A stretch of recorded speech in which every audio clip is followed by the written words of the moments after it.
Uma grande pesquisa de opinião com mais de 10 mil entrevistados em todos os cantos do país acaba de ser divulgada pelo ICL. Hoje a gente vai falar sobre economia, trabalho, empreendedorismo.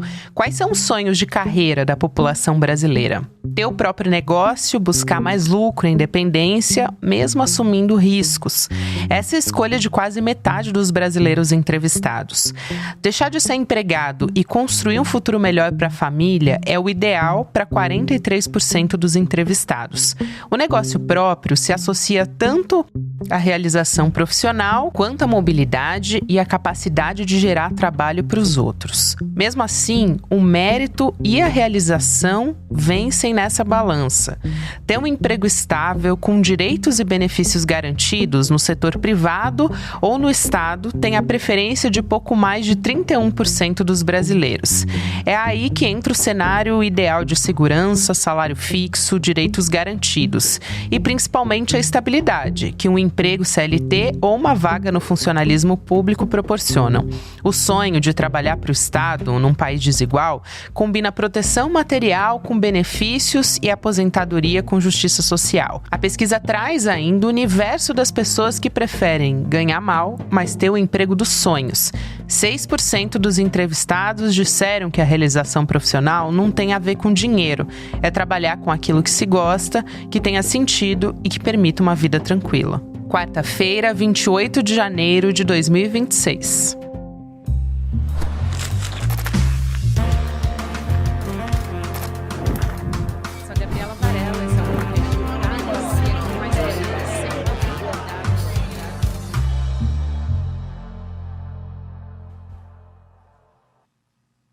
Olá, seja muito bem-vindo, seja muito bem-vinda. Eu sou a Gabriela Varela, está começando mais um videocast em detalhes.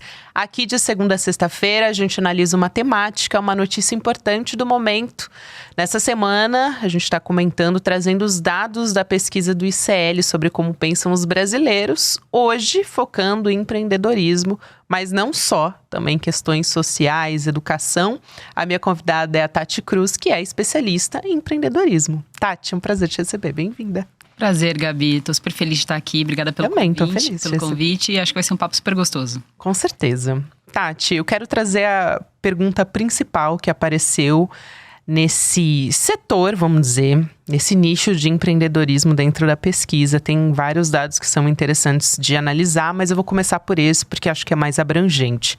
São 43% dos brasileiros que têm o cenário profissional dos seus sonhos vinculado a ter um negócio próprio para buscar lucro e independência também.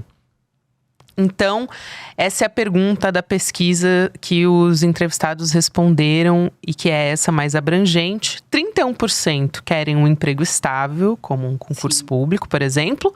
11% dizem querer trabalhar para alguém que pague bem, sem precisar correr risco no negócio.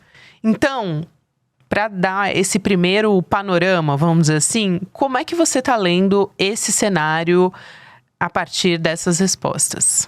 Se a gente pegar, acho que o número maior que são 43%, né, dos que sonham em empreender. Isso. A gente vai pegar um recorte, que é o público periférico, que não consegue ver no hoje uma opção de futuro num trabalho formal. Então, assim, a realidade que ele vê com a precarização que ele tem, ou pejotização, jornada muito extensa de trabalho, ou a questão também de transporte, que acaba tomando muito do tempo. Quando a gente pega esse público, e aí a gente vai fazer um recorte para o público mais jovem também, ele olha para uma questão de oportunidade dele olhar e fala assim, mas não é essa a realidade que eu quero para minha vida. O que eu posso fazer para mudar ou para tentar fazer alguma coisa? Então, a gente tem o jovem olhando para aquele caminho onde sempre falaram para ele, você precisa estudar para ser alguém, para conquistar alguma coisa. Do outro lado, tem um outro lado falando, você não precisa estudar, você precisa empreender, você precisa fazer alguma coisa. Então, ele tem esse senso de urgência de tentar ajudar ou fazer algo dentro de casa. E a gente tem um outro olhar também, que é de sobrevivência. Então, desde que o mundo é mundo, a gente tem esse empreendedorismo de sobrevivência dentro dos territórios periféricos, porque a pessoa precisa se virar nos 30. Então, ela vai ser manicure, ela vai ter a lojinha dela, ela vai fazer comida para poder vender para vizinha, vai fazer docinho para festa. Então, é uma forma de empreender, né? Mesmo que por sobrevivência. Claro. E acontece nessa questão mais de assim, como que eu tenho controle do hoje? Porque eu preciso do dinheiro hoje para poder pagar as contas. Ela não pensa mais do benefício, em plano de carreira, esse tipo de coisa, porque não é isso que acontece mesmo quando ela já está trabalhando numa grande empresa para um público periférico. É muito boa essa sua resposta e colocar essa parcela que você diz. Elas sempre empreenderam. A gente aqui nos bastidores, antes de começar a entrevista, a gente estava conversando sobre isso. A periferia sempre empreendeu. Sim. Então, esse é um discurso relativamente novo, que está na boca de muitos coaches. Mas a periferia sempre empreendeu pela sobrevivência. Se a gente for para falar de números, né, como os coaches, os grandes gurus gostam de falar, o potencial econômico e movimentação dentro das periferias brasileiras, eles passam dos 300 bilhões anualmente. Então, a gente está falando de um PIB maior do que muitos países, Bolívia, Paraguai, por aí vai. E as pessoas, como que elas empreendem dentro da favela? É com o que elas têm nas mãos, que elas sabem fazer. Qual que é a arte dela? É fazer o bolo? Ela vai fazer o bolo, vai vender para vizinha. Inclusive, eu falei no programa, né, quando a gente foi lançar a pesquisa, de que o primeiro ponto comercial dela é a calçada. O primeiro ponto comercial é a garagem, quando ela tem uma casa com garagem, quando não é um beco, né? O primeiro cliente é o vizinho. Então, esse público, ele já empreende desde que o mundo é mundo, né? Quem cresceu numa periferia, ele cresceu com um olhar de sucesso pro vizinho que tinha um bar, pro vizinho que tinha uma casa de aluguel. Mesmo que era um valor baixo, quando a gente fala de empreendedorismo e possibilidades, aquilo era um olhar de superação para ele. Aquilo era um olhar de que, nossa, ele vive bem. Então, desde que o mundo é mundo, a periferia ela já empreende e ela já se vira, né, dentro da realidade dela e dos fazeres que ela consegue desenvolver. Com certeza. E eu quero trazer também uma outra questão aqui, porque quando se olha para análise qualitativa, aí você tem um pouco sobre a opinião das pessoas, o que elas acreditam a partir do que elas responderam. Então, o sonho de empreender no Brasil está muito ligado à ideia de não ser marionete e uma busca por liberdade. E é muito interessante porque é um desejo de autonomia num cenário em que o risco é bastante alto. Eu me lembrei do momento bastante recente que houve uma proliferação de notícia falsa ligada à pejotização, porque esse assunto estava sendo discutido no Congresso Nacional naquele momento, né? Então, muitos vídeos de influenciadores, de políticos da extrema-direita, com recortes, falando sobre essa independência, ao mesmo tempo que não falavam, por exemplo, sobre a perda de 13º, de férias, enfim, e focando em melhor relação de trabalho, possibilidade de flexibilidade, né, uma modernidade, uma suposta modernidade, e omitindo essas outras questões, FGTS também, foi algo que eu não citei aqui, mas que vem com a pejotização. Então, dentro desse discurso, tem um lado de que o trabalhador viraria um empresário, né, só que na verdade ele é um empresário de si mesmo. Então, como é que se equilibra hoje, Tati, nesse conhecimento muito profundo que você tem e do seu dia a dia também, sobre um debate sobre empreendedorismo e, do outro lado, essa discussão de que um trabalhador virou um empresário de si mesmo, né? O que eu vejo muito, assim, dentro das periferias, né? E aí eu vou falar muito focado no público de periferia, tá? E eu vou falar daquela mulher que trabalha como empregada doméstica, da babá, do motorista de aplicativo. Vou falar desse grupo específico, assim, para poder aprofundar um pouco mais. É um grupo que já não tinha esses direitos, né? É um grupo que, infelizmente, ela já não estava conseguindo olhar com esse olhar de eu vou conseguir me aposentar, eu tenho algum benefício, né, para a saúde da minha família ou algo do tipo. Então, para esse público, é um público que já tem que se virar. Ela já vai ter que fazer jornada dupla, trabalhando como empregada doméstica, trabalhando como diarista, sem direito de nenhum. Então, neste público, ela só vê como um instinto de sobrevivência vender. Ela só vê como um instinto de sobrevivência vender algum serviço, fazer algo que ela consiga ter aquela renda, né, aquele dinheiro de imediato, porque ela precisa pagar a conta. Né? Ele precisa pagar a conta, é basicamente isso. E aí, quando a gente olha para um outro lado, que é quem teve um pouquinho mais de acesso, ele olha para uma realidade onde, se ele perde o emprego hoje, que ele tinha algum direito, né, resguardado, né, porque já estava numa empresa que conseguia dar aquilo para ele, hoje ele não tem nenhum direito trabalhista que assegure ele de coisas básicas como ele tinha antes. Então ele é obrigado, às vezes, a aceitar uma oportunidade de trabalho porque é o que tem à disposição. Ele não tem esse espírito empreendedor, essa vontade de empreender e por aí vai. Ele é obrigado a aceitar de qualquer forma. Ele não tem direito resguardado. E às vezes o que muda é que eles vão no discurso de que você vai perder 40%, você vai ganhar 40% a mais, né? Se você decidir ser PJ, e quando na realidade não é. Às vezes paga R$100 a mais. E é uma pessoa que, se o salário mínimo não paga os custos básicos, imagina o salário mínimo sem nenhum direito resguardado, né? Então é pior ainda. Aí você falou custos básicos. Eu até anotei aqui porque tem um subgrupo de 6% dos entrevistados que diz preferir um trabalho que traga realização mesmo que pague mal.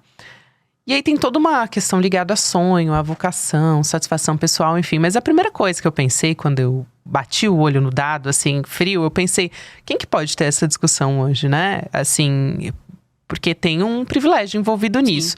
Só que aí quando eu fui olhar, eu até me surpreendi, porque no recorte de renda, a maioria que marcou essa resposta é justamente a faixa de menor renda, de até R$2.000. Então eu quero te ouvir sobre esse ponto de vista de uma necessidade pragmática, de sustentabilidade financeira, de eu preciso sobreviver, enfim, e de direitos básicos, ao mesmo tempo que tem essa questão do sonho, de trabalhar com o que eu gosto, com o que eu amo.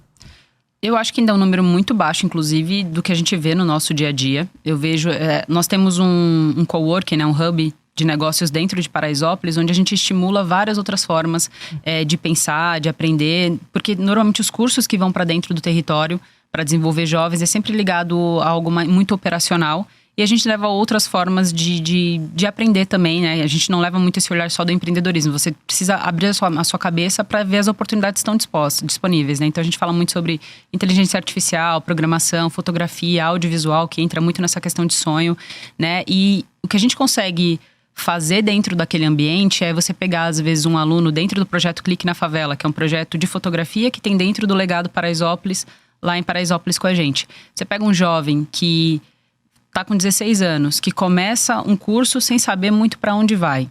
E aí, a realidade que ele tem é da mãe trabalhando o mês inteiro para ganhar R$1.600 como empregada doméstica e por aí vai.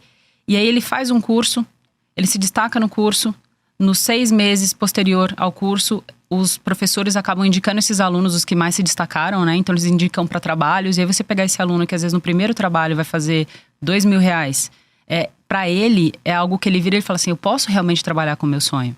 Eu posso trabalhar com a minha arte. Então, para um número muito baixo, eu vejo que ainda existe essa possibilidade. E aí, dentro do meu olhar, do que eu vejo que é muito possível, né? Que a gente está falando de um público de classe C, D, as políticas sociais que a gente tem através de projetos é o que mais acaba dando oportunidade para esses jovens. Porque quando eles teriam a oportunidade de fazer um curso de fotografia, quando eles teriam a oportunidade de fazer um curso de inteligência artificial, programação.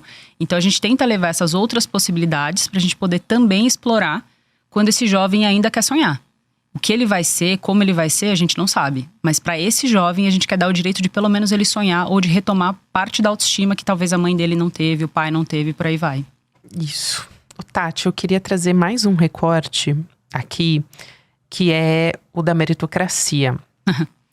Tem uma parcela que é interessante da gente trazer aqui, de que o debate sobre o que determina o sucesso é dividido para quem respondeu essa pesquisa, que 22% acreditam no esforço individual somente, enquanto outros veem a meritocracia como um mito que ignora os privilégios de partida. 34% é até maior, mas 22% é uma parcela importante, né? No recorte social, a maioria que respondeu que acredita na meritocracia se identifica como rico.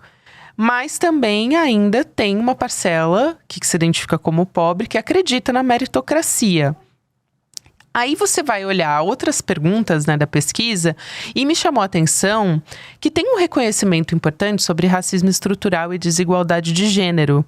Quando você olha, por exemplo, para a indignação sobre uma mulher negra receber menos do que um homem branco pelo mesmo trabalho. 42% responderam isso. Então, levando em conta essa discussão que a gente está tendo sobre pejotização,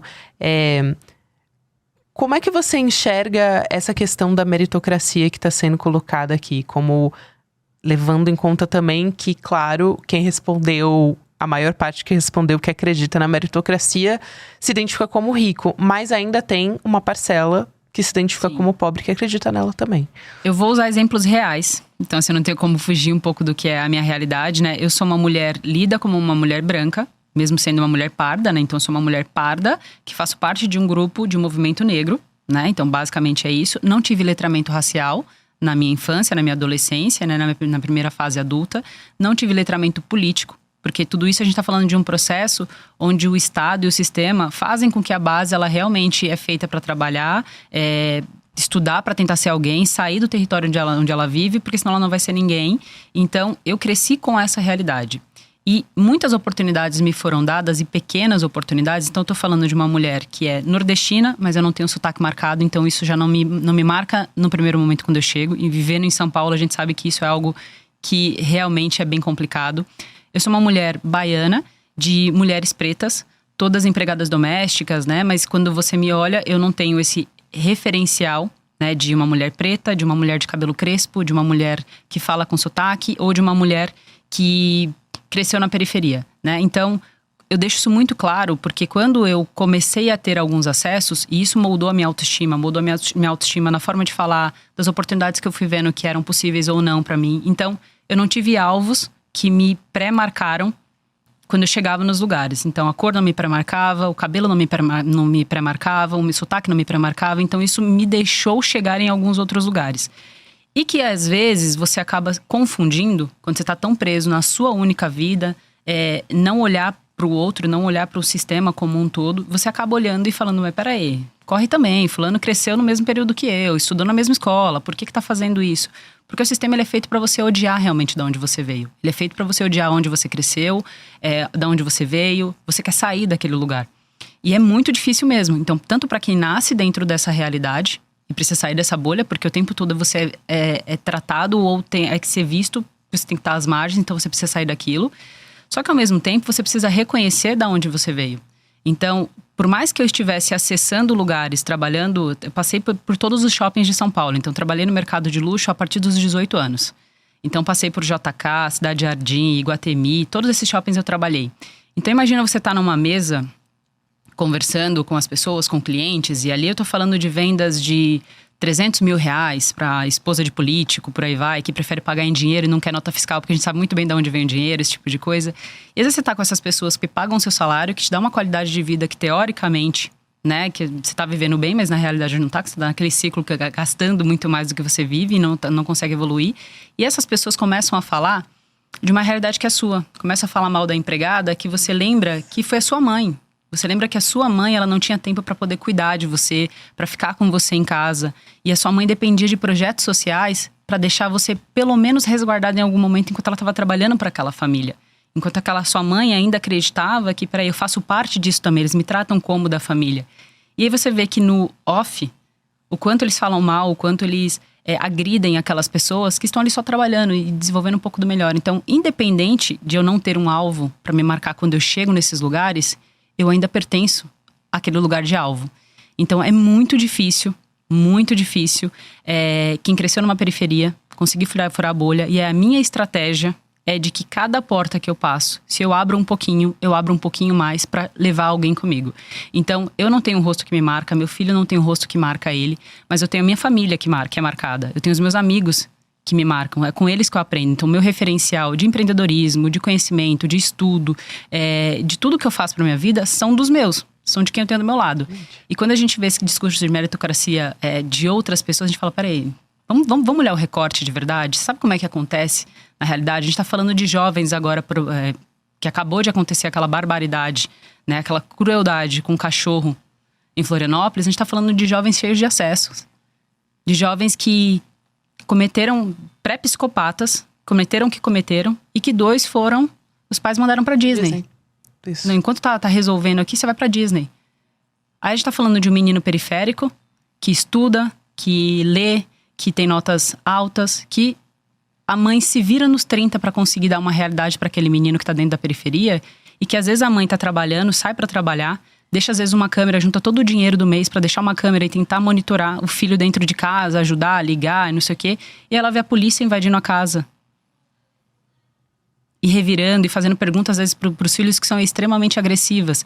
Esse menino não tem o direito de ir pra escola e voltar da escola. Então como que esse menino não cresce com revolta? Uhum. Então a gente vai perdendo na primeira infância, né? Então assim, o discurso de meritocracia é extremamente vazio. A gente sabe que é vazio. E todas as oportunidades que eu tenho de rebater, eu rebato porque não faz o menor sentido. É isso. E pode ter certeza que sempre a gente vai perceber nesses lugares que a gente não pertence, né? Exato. Eu também, assim, acessando a lugares com pessoas que têm mais privilégio do que eu e que não sabem exatamente de onde eu vim, eu percebo que eu sou muito bem aceita até o momento que elas percebem que tem uma barreira ali. Nossa, eu não sabia que a sua família era nordestina. Eu não sabia que você tinha estudado em escola pública a vida inteira. Eu não sabia. E aí vai criando, as barreiras vão sendo colocadas ali, né? Eu acho que o caminho é a gente ser estratégico mesmo, assim, e deixar o tempo todo super muito, assim, sempre eu deixo muito claro da onde eu vim, pra onde eu vou, o que eu posso ter de troca dali, sabe? Então, no final das contas, todo mundo tira alguma coisa da gente. E é muito do que a gente trabalha dentro de Paraisópolis, eu e os nossos amigos ali empreendedores. A gente tem o Danilo Bill, que é um professor daqui do ICL também. O quanto as pessoas chegam na gente, pessoas estudadas, pessoas com acesso, pessoas que viajaram o mundo, estudaram nas melhores escolas e que vêm com um discurso de inclusão pra gente também. E essas pessoas vêm, conversam, sugam da gente o nosso conhecer, o nosso saber, a nossa indignação. Elas pegam algumas palavras-chave, porque não conseguem nem pegar as nossas dores, porque realmente elas são muito únicas, só de quem viveu. E aí essas pessoas, elas simplesmente viram as costas por qualquer motivo. E aí você vê essas pessoas indo discursar em grandes eventos, em grandes fóruns mundiais. E aí fazendo seus nomes em cima disso. Então eu acho que quando a gente está nesses ambientes, a gente tem que ser estratégico de quanto a gente abriu de porta e que a gente leva. E do que essa pessoa está sugando da gente, o que a gente tira dessa pessoa também. É sempre troca. E se a gente não tiver essa consciência de que alguma coisa essa pessoa tem que deixar pra gente também, aí a gente virou produto. E se virou produto, não vale a pena, né? Então é muito disso que a gente olha e tentando ser estratégico o tempo todo. Perfeito.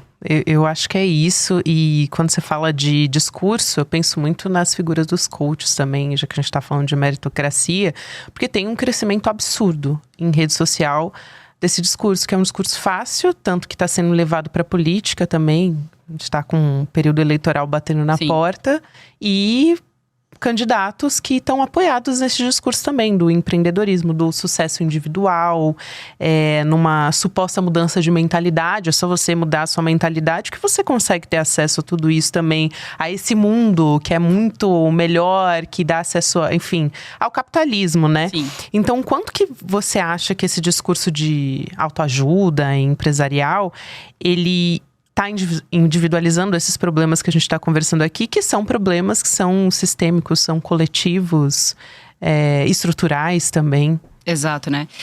Eu, por estar muito nesse ambiente, e aí eu tenho as minhas convicções também, né? Eu estudo muito neurociência, estudo muito física quântica, tudo que eles acabam pegando também, às vezes com um viés de transformação, e eles apelam também um pouco para isso. E aí, muito do que eu olho em todos esses discursos é justamente isso. Assim, eles não olham um sistema, eles não olham um grupo e eles não olham um todo. Eles começam a falar como um indivíduo. Porque como indivíduo, é fácil você atacar uma pessoa, que você vai pegar no ego daquela pessoa, que ela precisa transformar a vida dela. Ninguém quer passar por uma realidade de sobrevivência de ter que ir para uma fila, tentar uma cesta básica para alimentar a família. E quando essa pessoa vai até uma fila, é porque ela ainda assim conseguiu engolir parte do ego dela. Porque você imagina uma pessoa, um pai de família, um arrimo de família, uma mãe que trabalhou, que sempre teve ali como se virar nos 30 para poder manter a base da família. E em algum momento ela precisa recorrer a uma cesta básica. Ela precisa recorrer a alguma iniciativa assistencial dentro do bairro dela, onde ela escancara que ela precisa de ajuda. Então é muito difícil para quem cresce dentro desse território, para quem vive essa realidade. E aí eu tô falando de uma realidade nacional. Em várias outras favelas, outras comunidades, a gente vai ver isso acontecer também. Então a pessoa ela não quer passar mais por isso, ela não quer que o filho passe por aquilo. Então, os coachings, eu acho que eles acabam se aproveitando muito disso, porque no final das contas o discurso é vazio só para vender curso mesmo, para vender essa ideia de prosperidade, de mudança, mas que tipo de prosperidade que a gente está falando? Uma prosperidade só de compra, de poder de compra, não é prosperidade, né? Então, o que eu tento sempre nesse meu olhar como empreendedora, nos lugares que eu acesso, para as pessoas que confiam ou acreditam um pouco mais na minha forma de falar ou no trabalho que a gente executa, é justamente isso. Prosperidade não é poder de compra. Prosperidade é dignidade. Prosperidade é você conseguir ter um tempo a mais com a sua família. Prosperidade é você conseguir abrir um pouco a sua mente para o que você pode desenvolver ou não. Prosperidade é você conseguir ter tempo com a sua família.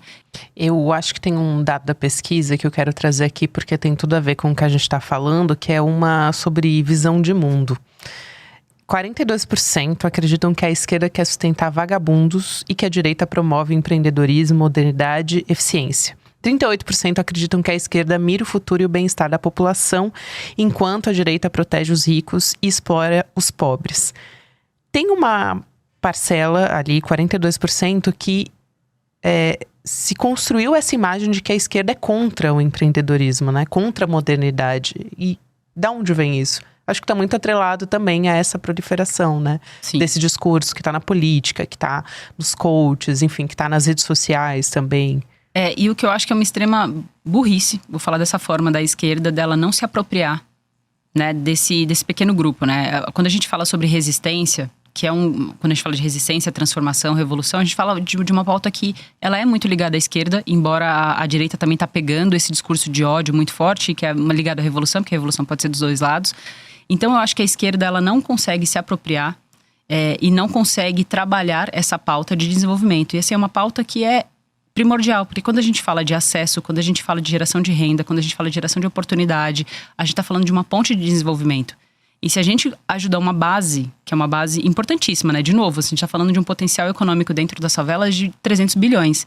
E elas já estão produzindo arte, cultura, enfim, moda e por aí vai. Se a gente consegue ajudar essa base a minimamente ter um pouco mais de segurança, e é uma base que entende de políticas sociais. Eu falei aqui sobre empreendedorismo, eu falei sobre números, mas eu falei o quanto uma base assistencial ela foi importante para minha família. Então, eu acho que a esquerda ela não consegue, ou ela não fez questão de pegar essa narrativa para ela. E aí a direita, ela faz isso muito bem através de fake news, como uma política de ação. Porque quando a gente fala dos dois lados, a esquerda ela sempre usa num discurso muito de gestão. De base, de gestão, e aí é uma coisa que sempre fica muito pra frente, e vai mudar muita estrutura, e é sempre aquela coisa de conchavos e de acordos, e quem tá na base, ela precisa de uma política de urgência. E aí a direita, não tô dizendo que ela faz, mas ela, por fake news ou não, ela consegue vender muito bem esse discurso de uma forma simplista, de uma forma que ela consegue falar, e esse cara que tá no Uber, ele entende. Não adianta a gente vir num extremamente politizado, que as pessoas não têm nem tempo para serem politizadas. Então a direita ela pega muito bem todos os discursos, todas as pautas, sendo delas ou não, e vende como essa política de ação sendo delas. Tati, eu quero muito te agradecer e principalmente esse final, acho que tem um potencial de disputa, de exploração nessas eleições que a gente precisa enxergar. Acho que está num caminho, olhando para o fim da escala 6x1, que é uma bandeira que está sendo levantada agora. Então eu espero que essa conversa também seja um espaço para isso. Obrigada por ter vindo aqui. Eu que agradeço, né? E que a gente discuta muito mais, que a gente consiga ter algum impacto, e que a gente consiga, de certa forma, ter uma realidade política menos frustrante nesse ano, né? E que a gente consiga ver algum processo de transformação. É isso que eu espero também. Obrigada. De nada. Até mais. Obrigada. Esse recorte é da pesquisa que foi encomendada pelo ICL Notícias com exclusividade para a nossa revista Liberta, que é semanal, a revista digital do ICL, e vai trazer análises como essa que você acompanhou aqui no Em Detalhes. Vão ter especialistas que vão analisar todos esses dados que foram lançados. Já falamos de segurança pública, já falamos também sobre justiça social, hoje sobre empreendedorismo. Então vai lá em icl.com.br/revista, assine, que está valendo muito a pena. A gente continua na nossa programação, você agora vai acessar o Mercado Investimentos com a Débora Maganha aqui na nossa programação ao vivo. Depois tem o Rolê ICL e você pode acompanhar o Em Detalhes em qualquer momento do seu dia nas plataformas de áudio. Tem conteúdo novo de segunda a sexta. Até amanhã.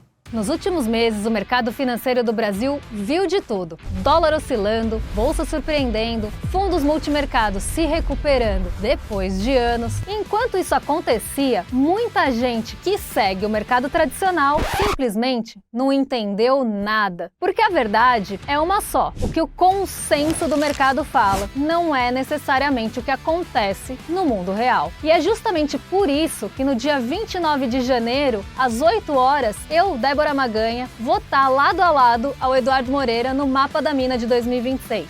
Uma aula gratuita para te mostrar os caminhos para os investimentos e finanças em 2026, mostrando as tendências para dólar, bolsa, juros, fundos e oportunidades. Sem o filtro da Faria Lima, sem interesse escondido e sem armadilha. Fala pessoal, tudo bem? Leandro Demore aqui para dar uma notícia incrível. O ICL tem sua própria revista digital, a revista Liberta, um novo espaço de jornalismo profundo, crítico, com a nossa cara, feito para quem quer entender o Brasil e o mundo além da superfície. Na revista Liberta, você vai encontrar os maiores articulistas e colunistas com análise sobre política, cultura, atualidades e, claro, muito pensamento crítico. Esse vai ser o nosso espaço semanal de reflexão em profundidade. Faça agora mesmo a sua assinatura. Acesse icl.com.br/revista. E se você já é aluno ou aluna de algum curso do ICL, tem um benefício especial para fazer parte disso com a gente. Um desconto exclusivo para garantir a sua assinatura. Revista Liberta é o ICL em profundidade.